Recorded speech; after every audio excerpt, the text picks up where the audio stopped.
MBC 강원 영동 시사 프로그램 라디오 동서남북입니다. 어제부터 갑자기 날씨가 추워졌습니다. 이렇게 날씨가 갑작스럽게 추워지면 감기를 비롯해 고혈압이나 심혈관 질환, 한랭질환 등 건강이 걱정인데요. 특히 어르신이나 아이들은 더욱더 주의를 해야 하죠. 건강을 지키기 위해선 뭘 어떻게 해야 할까요? 자세한 이야기 강릉보건소 김수민 관리의사에게 들어봅니다. 안녕하십니까? 네, 안녕하십니까? 네. 날씨가 정말 갑자기 쌀쌀해졌어요. 이렇게 추워지면 가장 먼저 걱정되는 게 일단 감기인데요. 실제로도 날씨가 추워지면 감기 환자가 늘어나는 건가요? 예. 환절기에 이제 일교차가 커지게 되면은 그 체온이 이 기온 변화에 적응하기 어려워지면서 이 몸의 면역력이 떨어지게 되면은 이 감기 바이러스에 노출될 경우에 이 면역력이 약해져서 이겨내지 못하고 이렇게 감기에 걸리기가 쉽게 됩니다. 또한 이 추운 날씨에는 감기 바이러스나 또 인플루엔자 바이러스가 이 활동하기가 더 좋은 환경이 되기 때문에요. 따뜻한 날씨에서보다는 이 감기 바이러스에 노출될 기회가 많아지게 되기 때문에 실제로 감기 환자가 많이 늘어납니다. 네. 근데 얼마 전에 그 인플루엔자 백신이 모자란다는 뉴스가 있더라고요. 지금은 걱정하지 않을 정도로 좀 확보가 됐나요? 예, 실제로 인플루엔자 백신 자체가 모자라는 것은 아니었고요. 이 백신 출하 단계에서의 그 수급 불균형으로 인한 그런 일시적인 현상이라고 제가 알고 있는데요.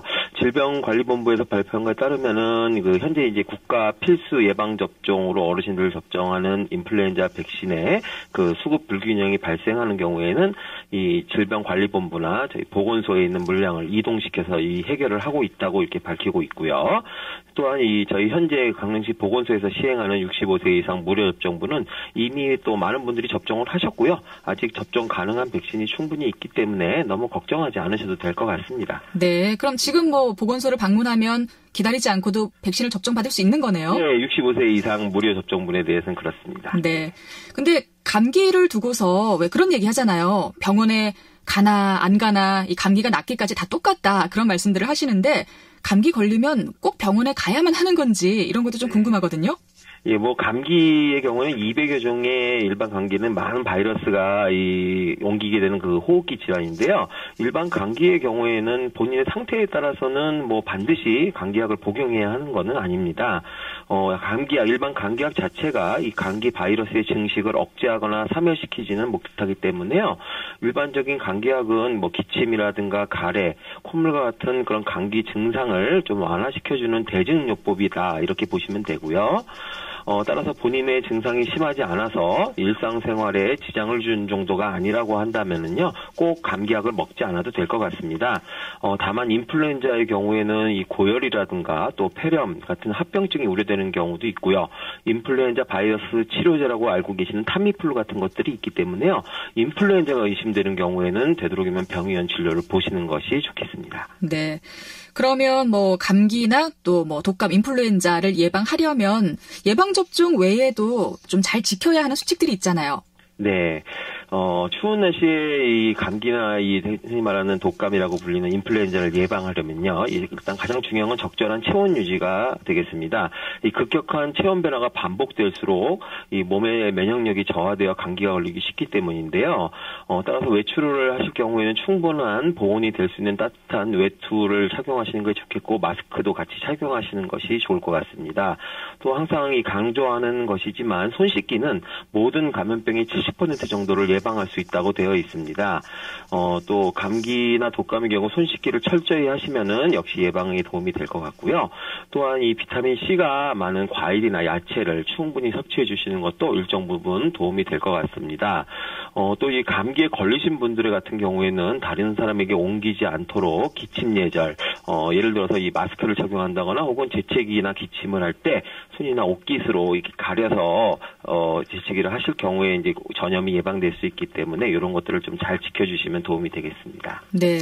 그리고 집안의 습도를 적절하게 유지하는 것도 좀 도움이 되는 건가요? 네, 습도 유지도 요즘 같은 경우는 이제 습도가 많이 낮은 편이기 때문에 이 기관지나 호흡기가 마른 경우에는 더 바이러스가 침투하기 좋기 때문에요. 예, 습도 유지도 상당히 중요합니다. 네.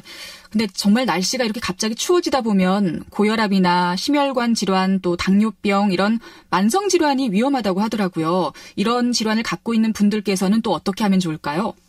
네, 이 날씨가 추워지면은 몸도 움츠러들듯이 혈관도 움츠러들게 됩니다. 그래서 고혈압이나 당뇨병 그리고 심혈관 질환과 같은 그런 만성 질환들을 가지신 분 같은 경우는 혈관 상태가 좋지 않은 경우가 많기 때문에요.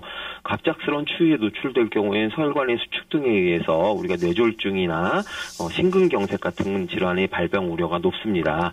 따라서 이 절대적인 체온 유지가 필요할 뿐만 아니라요. 특히나 중요한 건 이제 외출할 때 머리에 이제 털모자 같은 것으로 보온을 하시는 것이 이 혈관의 갑작스러운 수축을 막는 겨울철 그 뇌졸중 예방에 많은 도움이 될 것 같습니다. 네, 무엇보다 머리를 따뜻하게 잘 보온을 해야 한다. 네, 중요하네요.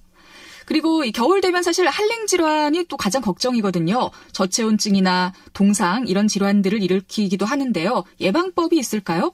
네.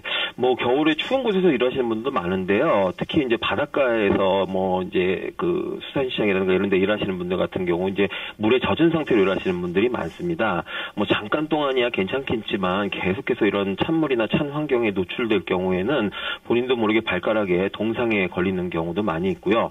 심하게 되면은 이제 저체온증에 빠지는 경우도 있습니다. 따라서 이 체온을 유지하기 위한 의복들 많이 있고요. 또 작업복 같은 게 있기 때문에 그런 걸 좀 착용을 하시고요. 또 두꺼운 외투 하나보다는 조금 얇은 것을 여러 겹 더 끼워 입으시는 것이 체온 유지에 더 도움이 됩니다.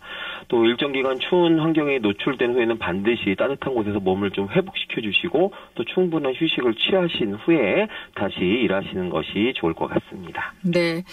그리고 사실 우리가 건강하려고 운동을 하는데 겨울 되면 운동하기가 너무너무 싫어요. 네. 근데 또 운동을 안 하면 건강이 더 나빠질 수 있잖아요. 네. 겨울철에는 운동 어떻게 하면 좋을까요? 네, 말씀하신 대로 운동을 꾸준히 하는 것이 가장 좋은 방법은 맞지만요. 요즘같이 이 추운 날씨에도 사실 이제 어르신들 같은 경우는 새벽 운동 나가시는 분들 많은데요. 요즘같이 추운 날씨에 새벽 운동은 조금 위험하다고 할 수 있겠습니다. 예, 운동을 하면은 당장 열이 발생해서 안 추운 것 같지만 땀에 의한 체온의 급격한 손실로 인해서 면역력 저하 및 혈관 질환 등이 발생할 우려가 매우 높습니다.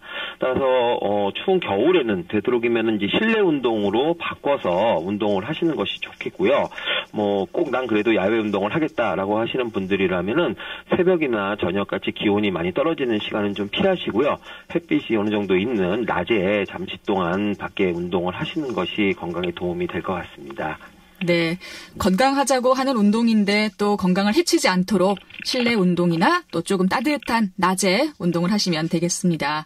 네. 자, 오늘 세상보기 강릉보건소 김수민 관리의사와 함께 이야기 나눴습니다. 고맙습니다. 네.